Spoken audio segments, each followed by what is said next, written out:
How to fix your account is locked Amazon login error. Hey everybody, welcome to the channel. In this video, I'm going to show you how you can recover if your Amazon account has been locked. So without any further delay, let's get started with today's video. So if you're getting your account is locked error on Amazon during login, now in order to fix this, we will just go to our browser and type in Amazon locked account recovery.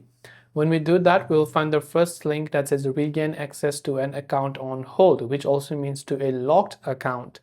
Just tap on it, and here you can see it will give you various options. Amazon monitors activity on your account to keep your account and payment methods safe. When we notice unusual payment activity on your account, we will temporarily place your account on hold. We do it as a security action so we can review it with you. So to regain access to your Amazon account, you have to check your email or text messages for an account on hold notification from Amazon.